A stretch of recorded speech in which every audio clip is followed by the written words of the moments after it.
What's good, my people? Hey, guess what?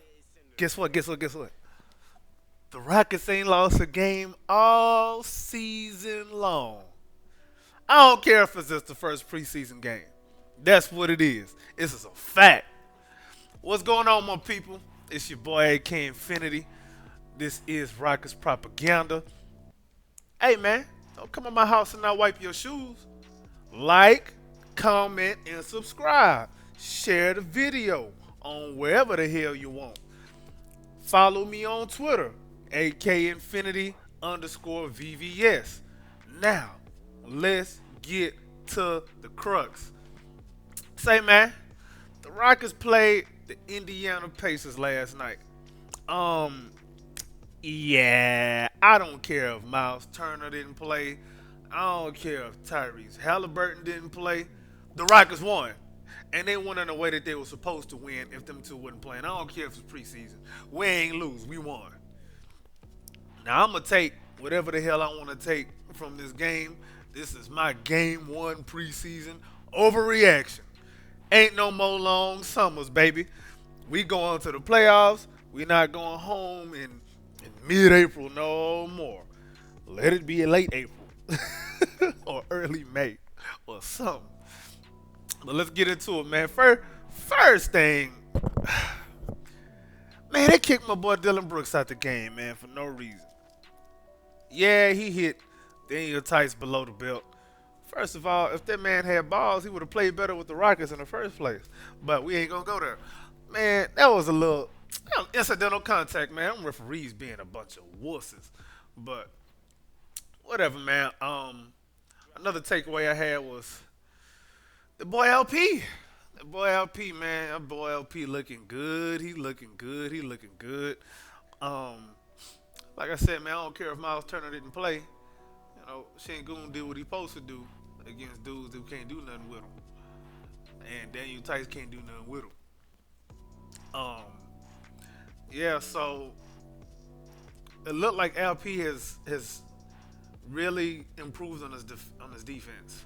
Um, he was, like I said, he was moving his feet. Um, he was staying vertical when he was contesting shots at the rim. Had a couple blocks. He was playing defense without fouling.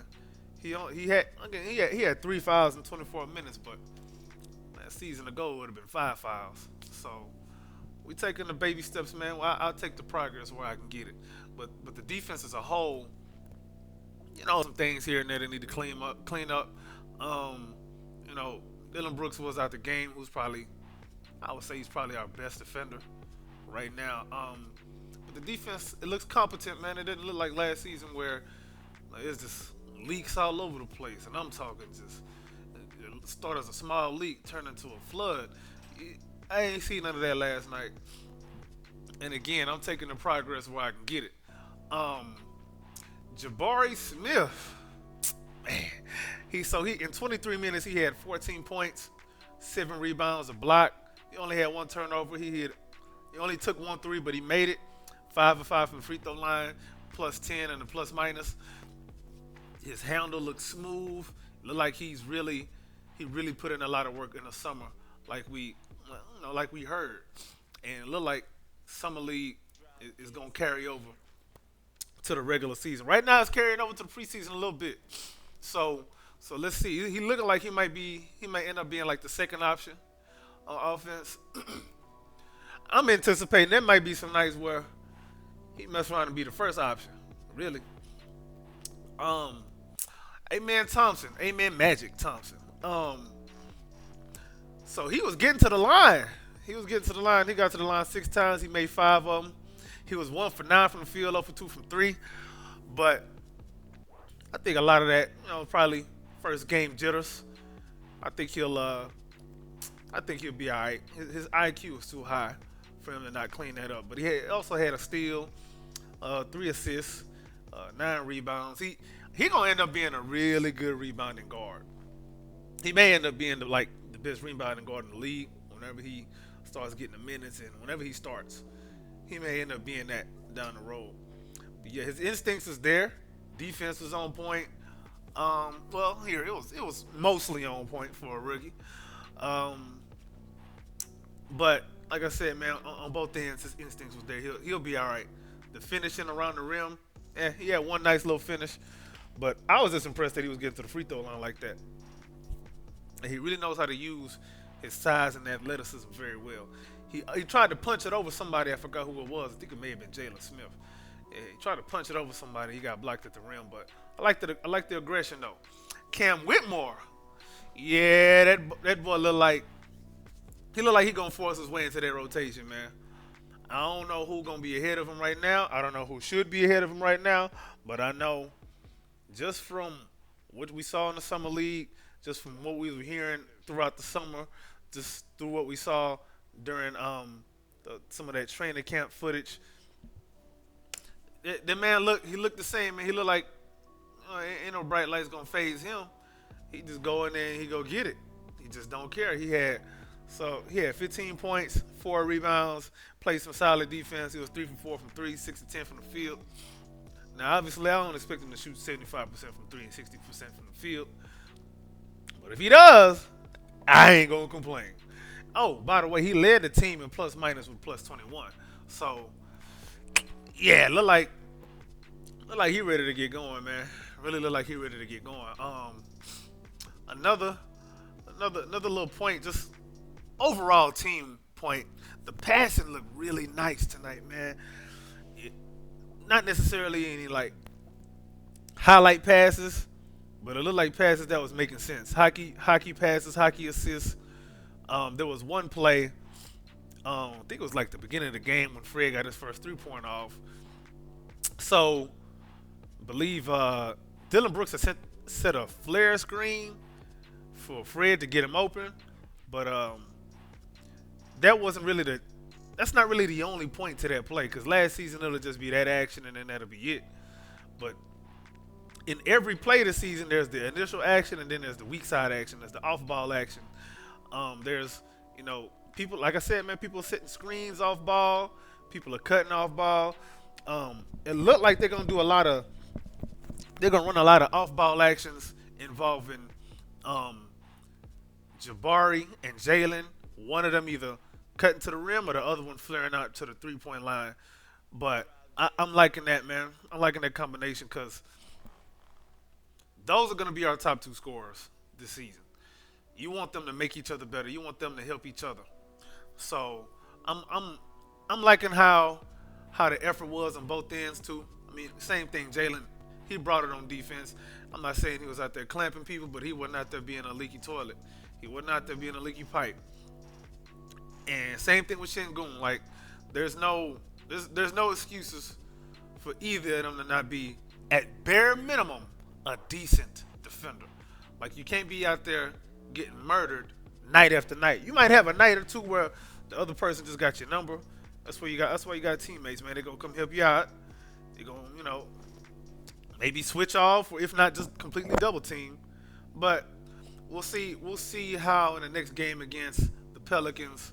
We'll see how the defense looks against big Valanciunas and Zion, Brandon Ingram, C.J. McCollum. I don't know if he's gonna play though, but we'll see what they look like over there in New Orleans. As far as like some of the two-way guys like Samuels and Darius Days, Matthew Mayer. The one that kind of stood out, a little bit to me was Jonathan Williams. He's a wing. Forget what school he went to, but he was out there showing out, man, getting to the rim. I think he made a couple jumpers. He was doing the damn thing, man. I don't know. Maybe maybe he was trying to, impress. Man, trying to get him a contract. I don't blame him. Or he trying to stay on the roster or somehow, some way.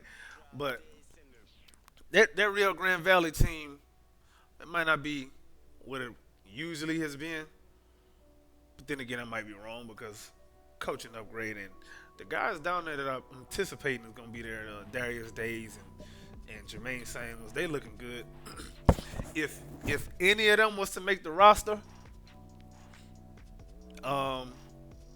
it might be Samuels, maybe Nate Hinton, because I know I've heard Udoka specifically mentioned Nate Hinton in his defense, and Udoka really likes, he really like guys who get after it on that end. So, man, we shall see, man. But throughout the game, the Rockets forced the issue. They applied pressure. They played with controlled aggression for the most part. They played smarter than they did last season, man. They're gonna start building this chemistry.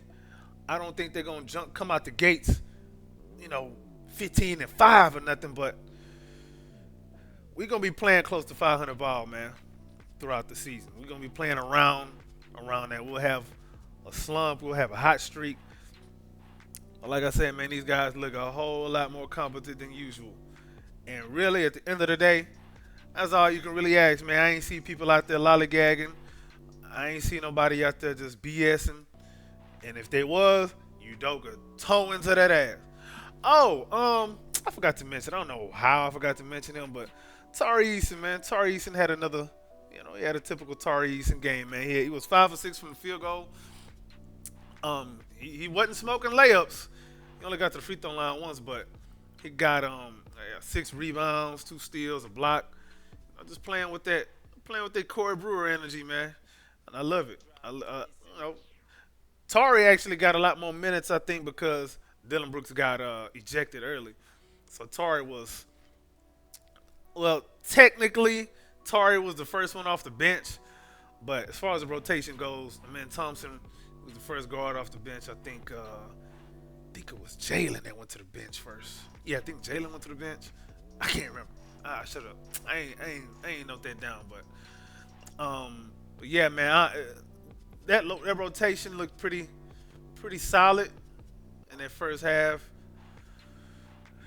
The Rockets really put it together the second part of that second quarter though. They outscored Indiana 31-24 in that second quarter, and they never really looked back from there. Udoka made some adjustments in game. Like, he didn't wait for halftime to make an adjustment, which is something, a coach that we will not name is very fond of doing, if he make any adjustment at all. But anyway, this has been Rockets Propaganda, game 1 of the preseason overreaction. And yeah, I'm going to overreact because I don't care. We don't win a lot. We haven't won much. So we got this dub. I'm happy, damn it. Now, like I said before, like, comment, or subscribe, or I'm going to come after you. I know some of y'all watching don't want to show me no love, don't want to like the video or share it or none of that. I know who you are. Don't make me call your name. Holla at me, Rockets Propaganda.